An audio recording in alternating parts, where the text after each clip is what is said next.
Okay, so we're going to look at solving a problem where we're trying to, we have a line segment, AB, and I've sketched it here, or Zarin has sketched it here. Thank you for sharing your work, Zarin.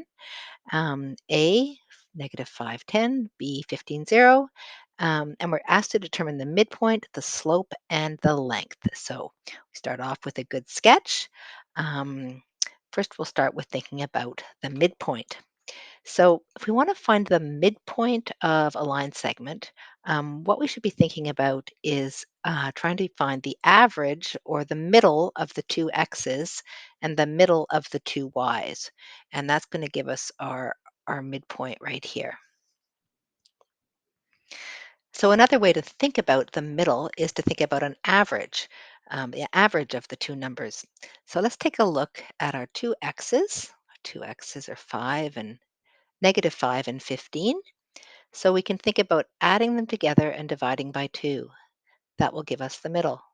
And then we can do the same thing for the y's. You can see in this case, we're adding the negative 5 plus 15, dividing by 2, and that gives us 10 divided by 2, which gives us 5. 5 is the middle x coordinate. We do the same thing on the y side. So now we're looking over at the y coordinates, 10 and 0. Dividing by 2 to find the middle. 10 divided by 2 is 5. So now we've determined that the midpoint is in fact 5, 5. I'm going to mark it on here, 5, 5. And you can see that it does in fact look correct if I look at the sketch. So that's determining the midpoint. The second thing we're asked to figure out is the slope of this line segment. Now, recall when we're thinking about slope, we're looking at sort of at this big step here, and we're looking at the rise or delta y, the vertical distance, divided by the change in x. So we're thinking of these two sides here. We're trying to find the length of those. The length of those sides is equal to the difference between the y coordinates, delta y, and the difference between the x coordinates, delta x. So our equation for slope is delta y divided by delta x. So let's calculate those two values. First, let's start with delta y. We know it's the difference between the two y coordinates. We can see one y coordinate is 10. The other y coordinate is 0. So to find the difference between them, we will do 10 minus 0, which is 10. The difference between the x coordinates, uh, delta x is equal to 15, subtract negative 5. So when we think about difference, we think about subtracting. The difference between, for example, 10 and 2 is 8, 10 minus 2. So this is the concept of difference.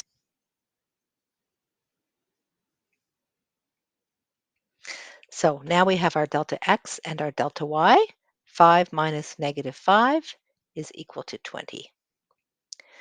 So going back to our equation for slope, delta y divided by delta x, we've got 10 divided by 20. And that, if you put that in your calculator, you get negative 0.5. Another way to write that, 10 divided by 20, is we can reduce that to 1/2. And we need to add the negative because we notice that this line is decreasing from left to right. It has a negative slope. So we'll use negative 0.5. Certain fractions will not turn into an exact decimal. For example, something like 1/3 would be a repeating decimal, 0.333. So it's better to leave it, in that case, if it's not an exact decimal, it's better to leave it as a fraction. But in this case, it does not matter. So our slope of this line is negative 1/2. Finally, we're asked to find the length of the line segment. So now I'm looking for the length of this line segment AB, and I can notice that I have a triangle. And in fact, not just any triangle, but a right triangle. So I'm going to use the Pythagorean theorem. Remember that length of a line segment is really just about thinking about um, the triangle and using Pythagorean theorem. So I'm going to start by thinking that my two sides together, delta x squared, if I add together the squares of the two sides, I'm going to get the length of my line segment squared. And this is Pythagorean theorem. We might be used to thinking of it as c squared equals a squared plus b squared. So we can think of this as c and a and b. And that's all we're doing. Now, sometimes you see this formula written like this. AB equals the square root of delta x squared plus delta y squared. And that's what Zarin used here, because we know we have to take the square root of both sides after we finish adding the sum of the squares.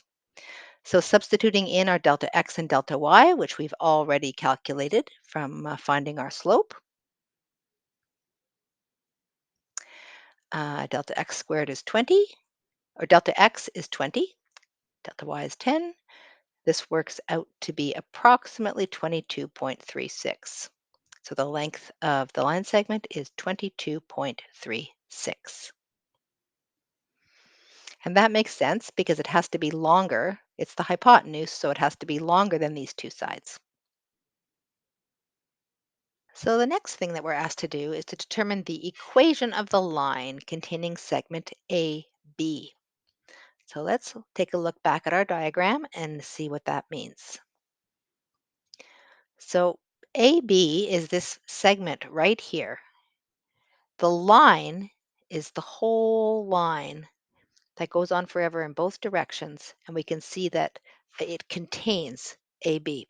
So this is what we're trying to find out, the equation of this line.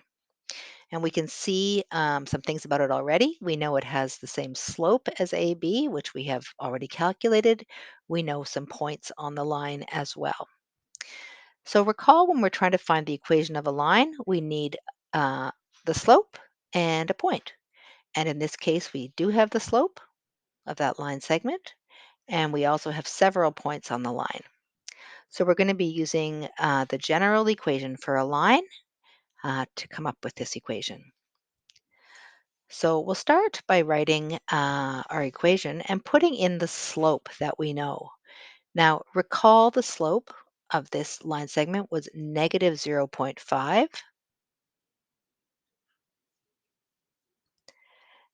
x plus b. So we know the equation is going to look something like this, because recall, the a is the slope and the b is the y-intercept. So we have our slope. We don't know the y-intercept. We could guess it off the graph, but we're going to compute it exactly using a point on the line. So in this case, Zarin decided to use 5, 5.